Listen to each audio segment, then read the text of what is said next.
அனைவருக்கும் வணக்கம். சிவகங்கை மாவட்டம் மடப்புரம் பத்ரகாளியம்மன் கோவில் காவலாளியான அஜித்குமார் போலீஸ் விசாரணையின் போது உயிரிழந்த வழக்கை சிபிஐ விசாரித்து வருகிறது. நேற்று மதியம் அஜித்குமார் மீது திருட்டு புகார் அளித்த பேராசிரியரான நிகிதா, அவரது தாயாரான சிவகாமி ஆகியோர் முதல் முறையாக மதுரை ஆத்திக்குளம் சிபிஐ அலுவலகத்திற்கு விசாரணைக்காக ஆஜராகினர். அவரிடம் சிபிஐ கிடுக்குப்பிடி விசாரணை நடத்தினர். மதியம் 2 மணி முதல் மாலை 5:30 மணி வரை நிகிதா தாயான சிவகாமியிடம் டிஎஸ்பியான மோஹித்குமார் தலைமையிலான சிபிஐ அதிகாரிகள் 3.5 மணி நேரத்திற்கு மேலாக தீவிரமான விசாரணை நடத்தினர்.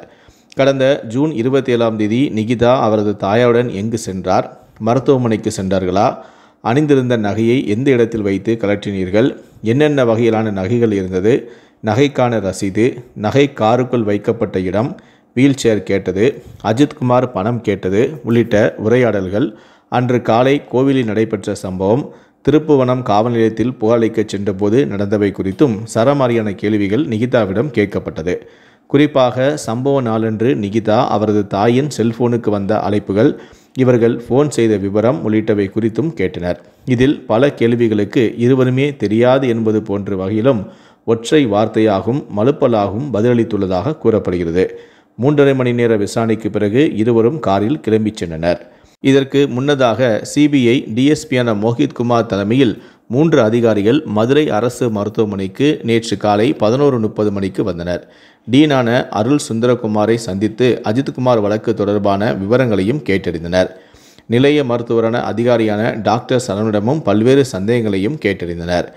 முன்னதாக மருத்துவமனை நுழைவிடம் துவங்கி அவசர சிகிச்சை பிரிவு, பிணவரை, போலீஸ் ஸ்டேஷன் ஆகிய இடங்களையும் பார்வையிட்டு சம்பவ நாளில் பணியில் இருந்தவரிடமும் விசாரணை நடத்தி பதிவு செய்து கொண்டனர். மருத்துவமனைக்குள் அஜித்குமாரின் உடல் கொண்டு வரப்பட்டது முதல் பிணவரையிலிருந்து வெளியேறியது வரை உள்ள 8க்கும் அதிக கண்காணிப்பு கேமராக்களில் 3 நாள் பதிவுகளை குறிப்பிட்ட பகுதிகளையும் பார்வையிட்டனர். ஜூன் 28ஆம் தேதி இரவு துவங்கி 30ஆம் தேதி வரை 3 நாட்கள் சிசிடிவி பதிவுகளையும் கேட்டு பெற்றனர்.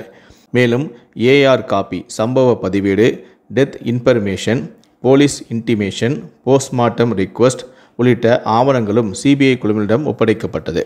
அஜித்குமார் உடலை பிரேத பரிசோதனை செய்த டாக்டரான சதாசிவம் மற்றும் குழுவினரிடமும் விசாரித்துவிட்டும் சென்றனர். சிபிஐ இன்ஸ்பெக்டரான PR பாண்டியன் தலைமையிலான 3 பேர் கொண்ட குழுவினர் நேற்று மாலை 5:30 மணியளவில் திருப்புவனம் காவல் நிலையம் வந்தனர். அங்கு பணியில் இருந்த ஒரு காவலரை அழைத்து கொண்டு மடப்புரத்தில் உள்ள அஜித்குமார் வீட்டிற்கும் சென்றனர். அங்கு அஜித்குமாரின் தாயான மாலத்தியிடம் வழக்கு தொடர்பான விவரங்களையும் கேட்டறிந்தனர். பின்னர் அங்கிருந்து கிளம்பி அஜித்குமாரின் வீட்டின் அருகிலுள்ள ஒரு திருமண மண்டபத்தில் உள்ள சிசிடிவி கேமரா பதிவுகளையும் பார்வையிட்டனர். விசாரணை இரவு வரை நீடித்தது. இந்த நிலையில்தான் அஜித்குமாரை பரிசோதித்த, பிரேத பரிசோதனை செய்த டாக்டர்கள் மற்றும் பணியாளர்களுக்கும் சம்மன் அனுப்பி தொடர் விசாரணை நடத்தவும் சிபிஐ அதிகாரிகள் தற்போது திட்டமிட்டும் உள்ளனர்.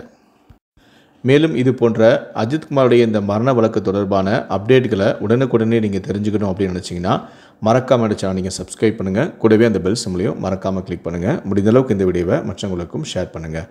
நன்றி, வணக்கம்.